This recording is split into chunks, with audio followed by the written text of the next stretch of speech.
29वां रोज़ा, 29वीं सातें, 29वीं घड़ियाँ, 29वें लम्हात। बीत गया सफ़र, सफ़र बीत गया, घड़ियाँ ढल गईं और मजदूरी मिलने का वक्त आ गया, मजदूरी मिलने का वक्त आ गया।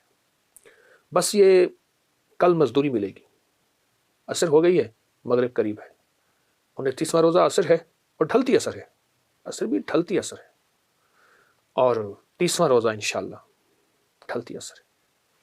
देखें, इसे ढलती असर में ना कुछ अल्लाह के ख़जानों से ले लें। देखें, रमज़ान में वादे हैं कि फ़रिश्तों को कहा कि सब कुछ छोड़ दो मेरे रोज़ेदारों के लिए आमीन कहो। रमज़ान के बाद अल्लाह फ़रिश्तों को अपनी इबादत पे लगा देता। रमज़ान में एक अल्लाह की तरफ से एक निज़ाम है, रमज़ान में वो निज़ाम ये है कि अल्लाह पाक ने हर नफिल को 70 गुना बढ़ा दिया। अगला वादा ये है, रमज़ान में अल्लाह जल्ल शानहू रात के आखिरी पहर में खुद पहले आसमान पे तशरीफ़ लाते हैं और फरमाया कि है कोई मांगने वाला, है कोई चाहने वाला, है कोई ऐसा जिसकी दुआ कबूल की जाए, है कोई ऐसा जिसकी झोलियाँ भर दी जाएँ, बे औलादों को औलाद, बेरिज़्क़ को रिज़्क़ दे दिया जाए, है कोई ऐसा। ये बहुत बड़े लम्हात हैं, अब ख़त्म होने वाले हैं, और अपने आप को अब मसरूफ़ करना है, और अपने आप को बहुत मसरूफ़ करना है, और अपने लम्हात को बहुत मसरूफ़ करना है। क्यों? फिर ये लम्हात नहीं मिलेंगे, फिर ये सातें नहीं मिलेंगी, फिर ये घड़ियाँ नहीं मिलेंगी, फिर हम होंगे भी सही तो क्या खबर कि फिर हमें तौफीक ही ना मिले, कोई ऐसी बीमारी, कोई ऐसी तकलीफ, कोई ऐसी मुश्किल में आ जाए। मैं अस्पताल में गया अपने एक दोस्त के साथ उसकी वालदा की इयादत करने के लिए। कहने लगे वालदा को देखें कि शायद कोई बीमारी है, जादू है, जिन्नात है, कोई रूहानी मसाइल है, कैसे है बूढ़ी वालदा। तो वो प्राइवेट कमरे में थे, तो उस वक्त डॉक्टर साहब का विजिट था। तो मैंने कहा हम वार्ड में चलते हैं, अमूमी वार्ड में, इस नियत से कि लोगों की जाके इयादत करेंगे। पर मैं जो किसी मुसलमान की अल्लाह की रज़ा की खातिर इयादत करता है तो 70,000 फरिश्ता सुबह जाए तो शाम तक, शाम जाए तो सुबह तक उसके लिए दुआएं मग़फ़िरत करते हैं। मैं एक जगह जाके खड़ा हो गया, देखा तो एक साहब की दोनों टांगें कटी हुई थी। ये क्या हुआ आपको? कहने लगे कि पाँव पे एक छींट सी लगी, एक दाना सा बना, वो फिर दाना ठीक ना हुआ तो फिर वो ज़ख्म बढ़ता गया, फिर अंगूठा काट दिया, फिर मैंने कहा ठीक हो गया, फिर अंगूठा ठीक हो गया, फिर ज़ख्म हो गया, फिर पाँव काट दिया, फिर पिंडली काट दी, फिर हत्ता कि आधी रान काट दी, और कहा मैं फिर ठीक होकर घर आ गया। मरहलावार अस्पताल जाता रहा। कुछ अर्से के बाद दूसरे पाँव पे ये कुछ हो गया, और अब आलम यह है कि वो भी मरहलावार जिस्म का हिस्सा टांग कटते कटते अब यहाँ तक आटा, और कहते उसकी आंखों से आंसू थे।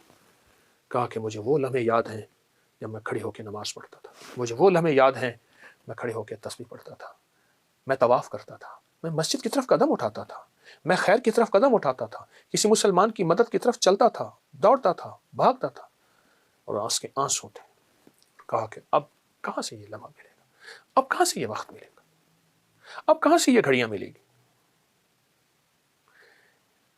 29 डूबती असर रमज़ान की, और मगरिब होने वाली, इसलिए फरमाया, कुरान हदीस में आता है, आका का फरमान है सरवर कौनैन सल्लल्लाहु ताला अलैहि वसल्लम का, आसमान से एक आवाज़ देने वाला आवाज़ देता है रात की तन्हाइयों में, ए खैर की तरफ चलने वाले आगे बढ़, ए शर की तरफ चलने वाले अब रुक जा। तो आप खैर की तरफ चलने वाले हैं, आप खैर की तरफ कदम उठाने वाले हैं, आप खैर की तरफ बढ़ने वाले हैं। अब जरा कदम बढ़ा दें, अब हिम्मत बढ़ा दें, अब हौसला बढ़ा दें, और अल्लाह तौफीक दे ना, अल्लाह तौफीक दे। एक अमल बताता हूँ, आज तक किसी को बताया है, कभी कज़ा नहीं हुआ। 2 रकात नमाज नफिल पढ़ के हाजत की किसी वक्त बहुत तन्हाई तवज्जो से, उसके बाद 3 दफ़ा सूरत यासीन पढ़ ले। अल्लाह से जो मांगे मिलेगा, अल्लाह से जो मांगे मिलेगा, अल्लाह से जो मांगे मिलेगा इंशाअल्लाह। तो बहुत ताकतवर नफिल है, बहुत ताकतवर नफिल, और बहुत हैरत अंगेज नफिल है, बहुत ज़बरदस्त नफिल है। और इसके में सूरत यासीन का एक याद आया, सलामुन कौलन मिन रब्बिर रहीम, जो कहते हैं ना मुझसे खुशियाँ आती हैं और छिन जाती हैं, उससे कहें 40 बार सुबह शाम पढ़ लें, अवला के एक बार दरूद पाक के साथ। फिर सुनिए, जो कहते हैं खुशियाँ आती हैं छिन जाती हैं, उससे कहें 40 बार सुबह शाम पढ़ लें, 40 बार सुबह शाम पढ़ लें। ज़बरदस्त अमल है, बहुत कमाल अमल है। और एक चीज़ और बता दूँ, वो भी इंशाअल्लाह फ़ायदा दे। जब आप किसी मंजन से, कोई भी दुनिया का मंजन हो ना, पेस्ट हो, मंजन हो, ब्रश हो, कोई भी चीज़ हो, सिवाय मिसवाक के, मिसवाक कभी मायूस नहीं करता। اگر مایوس ہو جائیں تو ہتھیلی پہ سفید نمک رکھیں، سادہ نمک، یہ جو دیسی نمک ہوتا ہے یہ دیسی نمک رکھیں، اور سرسوں کا تیل ڈالیں اور اس کو منجن کی طرح ملیں، ہلکا ہلکا ہلکا ہلکا ہلکا ہلکا۔ نمک اگر ذرا پیسا ہوا باریک ہو تو اچھی بات ہے، اور 10 منٹ تک اس کی رالیں بہائیں، تھوک ڈالیں، اور 10 منٹ بعد نیم گرم پانی سے کلی کر لیں۔ ایسی بیماریاں جاتی ہیں دانتوں کی، ایسی جاتی ہیں آپ سوچ نہیں، صبح شام کر لیں، دن میں چند بار کر لیں، چند دن کر لیں، نمک اور سرسوں کا تیل کا منجن، آپ کو بہت فائدہ دے گا انشاءاللہ۔ جزاک اللہ، السلام علیکم۔